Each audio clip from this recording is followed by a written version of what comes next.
Hey guys, my name's Daniel and welcome to Everyday Spartan. And today we're gonna do something a little different. I'm still on recovery. I'm just walking the dog here, but it's still kind of the off season. I'm just kind of resting and taking it a little easy, so I'm not doing so much training.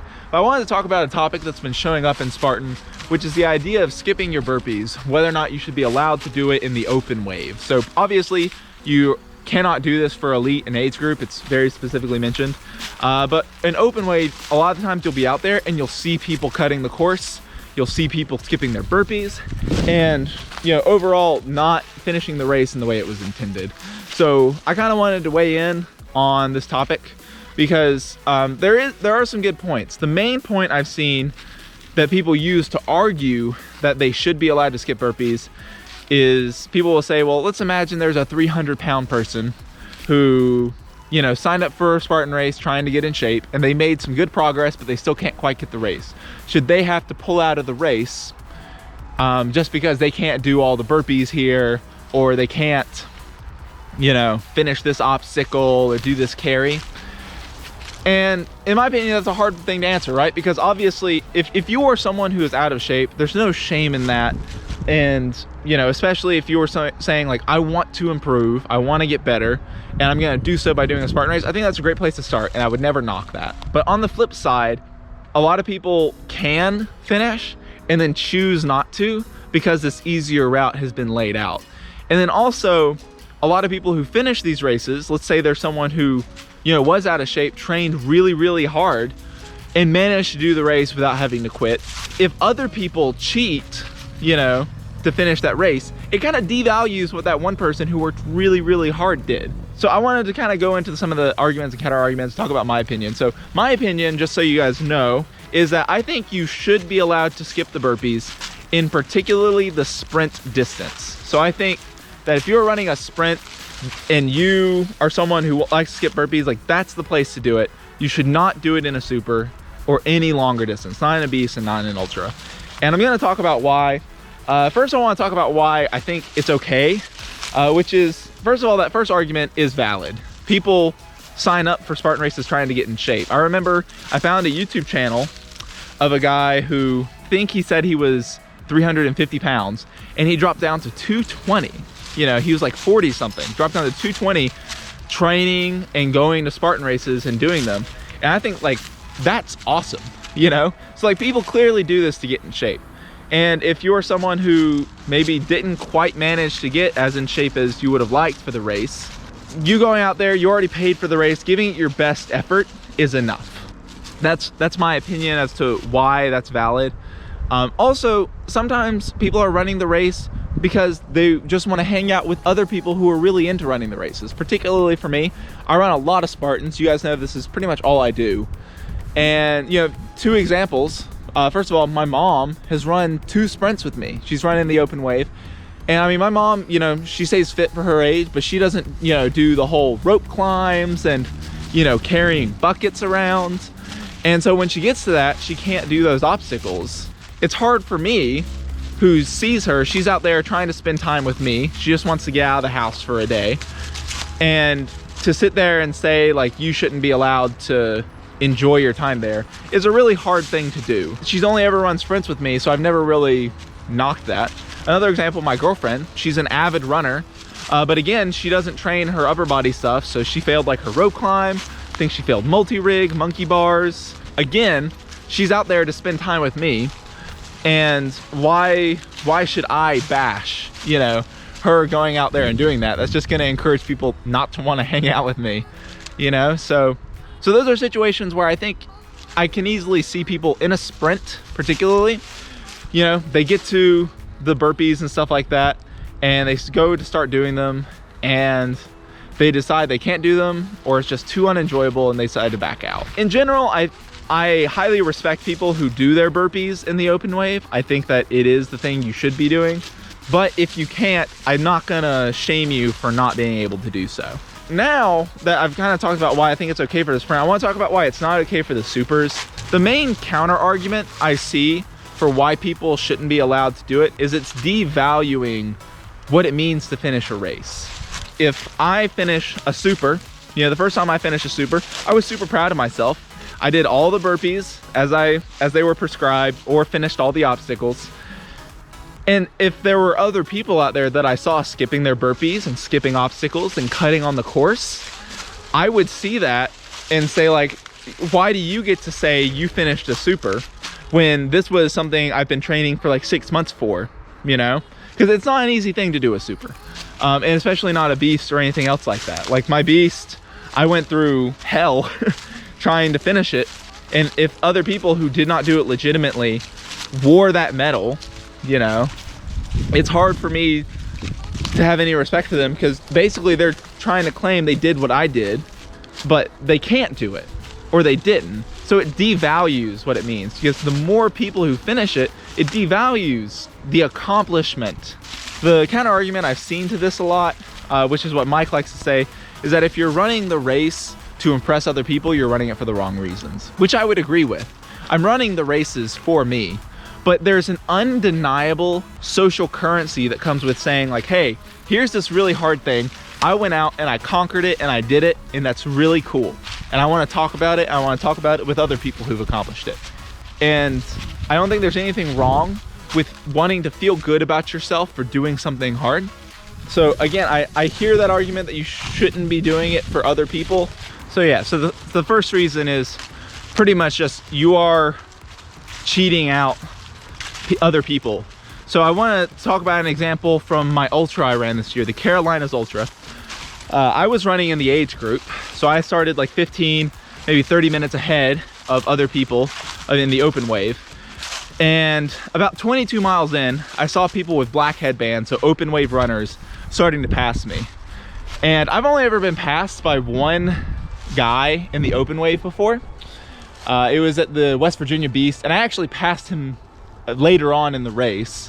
But I've only ever been passed by one open runner before. So I'm seeing these people pass me like 22 miles in. I'm like, wow, they must be doing pretty well. You know, so I keep them in my sights while I'm running, and we get to an obstacle beater. And I see beater, and I'm getting ready to do the obstacle, and I see them just go up to the obstacle, walk right past it, right past the burpee zone, and just keep going down the course. And I was like, oh, well, there's no wonder they caught me. They're sitting here skipping all the obstacles. And then later on, I see more open wave people. There's a group of like 3 of them. You know, I get to a point where the course kind of loops back on itself. You can see an oncoming path like to the side, and I just see them just like kind of pop off and skip the course, skip like a mile worth of the course, and just continue on with the race. And you know, so again, I'm thinking like, there's no wonder you caught me like 25, 24 miles into this race. You're cutting miles and miles off of your race distance. To me, it hurts, because it's like I was saying earlier, like the ultra is a pinnacle achievement of Spartan. And people who say they've done an ultra, it's hard to do. You know, I've told my friends I've done an ultra, and a lot of them just don't even really understand what's involved in getting your body physically capable of maintaining that kind of volume for that long under those temperatures and conditions, because it was raining and it was cold.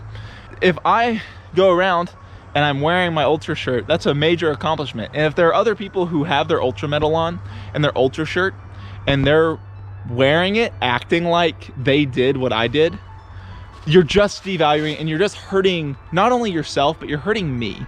You're hurting all the other people who did the ultra legitimately. So a lot of people say like they're only hurting themselves. No, you are hurting other people, which is why I do not think you should be allowed to do it in those distances. And for people who are saying like, oh, well, I paid this much money, you know, I paid $120 to run this super, and I don't want to have to pull out just because I can't do it. I understand that, but there are a few things. First of all, you signed up for a super, so you should have at least vaguely known what it would be like to run a sprint. You know, hopefully you've done a sprint and you understand what's entailed in that, and you knew it was going to be a, you know, long distance race, and hopefully you'd be able to handle that running volume. So basically what I'm saying is, because there are easier distances, you should have known what you were getting yourself into when you're running the longer distances. You know, if you sign up for a sprint and you realize you're in over your head, that's understandable and that's fine, because there's no other way for you to have, you couldn't have done an even shorter distance like the kids race in order to figure out like whether or not this would be too much for you. That was your option. But for the super, you had other options. So once you're in it, you only have yourself to blame if you are caught unprepared. Also, if you have to pull out, there's no shame in quitting. I've had to pull out of 2 races this year, which is I ran the Charlotte Super. I rolled my ankle 4 miles in, and I was unable to finish the race. Like, I got there, I called for medical, and the guy at the obstacle was actually trying to talk me out of calling medical because that would disqualify me. And I just told him, like, I cannot finish it. I have to pull out. And for the Killington Ultra this year, I got it 11 miles into that 31-mile race, and I fell and hurt my knee, and I couldn't finish it. And to me, there's no shame in pulling out. Understanding where your limits are and being comfortable with enough with yourself to realize that you just had a bad day. This doesn't really reflect on you, or, you know, accepting that maybe you need to work harder to improve. There's nothing wrong with that, okay? A lot of people are concerned about being a failure when you don't manage to finish a race, which when I pulled out of the Charlotte race super, I kind of did feel like a failure because I felt like, hey, I should be able to do this super. But you are not a failure just because you didn't accomplish that goal that day. You're a failure when you give up on that goal. When you give up on doing a legitimate clean super. That's when, you know, you are cheating yourself and you are hurting yourself. And anyone who sees, you know, where they are, sees where they want to get, and is going to work in order to cover that gap, I think deserves a huge amount of respect. And they get a huge amount of respect from me. So people who basically are complaining because they've wasted a lot of the money, it hurts. It really does, and I understand it. But you just have to accept where you are and be comfortable with that, or you have to work in order to overcome that. But sitting there and doing it and then claiming that you were good enough to finish the race is, I think, a sign of insecurity, to be honest. I'm not trying to mince my words. I know that this is going to be unpopular. There are probably people who watch my videos who do skip their burpees on longer distances or have in the past and think that I'm attacking them. And I'm not trying to attack you. I'm just trying to lay out the facts as I see it. Maybe you didn't think it was hurting other people. Maybe you were comfortable being that person who can't finish a super.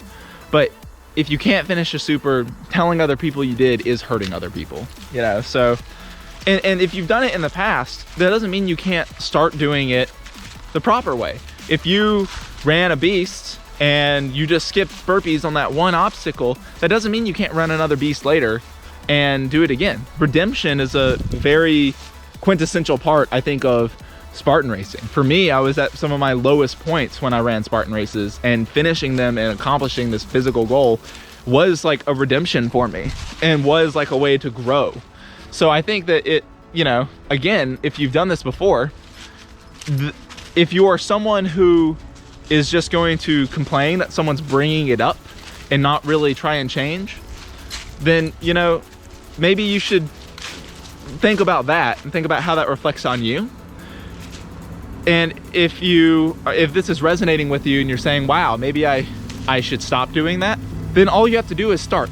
And once you finish that first race, you're back doing things honestly. And I think that will deserve a huge amount of respect regardless of what you've done, because your past doesn't have to follow you. So yeah, so this may have been a little long-winded, but I mean, that's my opinion. So the big points are, again, like, I understand people, having a casual approach to Spartan racing is phenomenal, fantastic, and I think a sprint is a great place to get into that casual approach. But once you start doing these harder races and lying to yourself and lying to other people in order to claim you finished it, then you're kind of just harming other people, and you need to realize that. So that's my opinion on the matter. I'd be very curious to hear what you guys think. I've done very many takes of this video because I wanted to say what I wanted to say in a very particular way. And I am very interested in this topic because maybe I'm wrong. Maybe there's nuances to this, and I would love to make another video talking about those nuances later. So I'd love to hear what you guys think. Hopefully I'll return to making some more regular content soon, but I was just curious what you guys thought, because very rarely do I get to express like my deep opinions about things going on Spartan or my mentality. So yeah, I hope you guys enjoyed, and I'll see you in another video.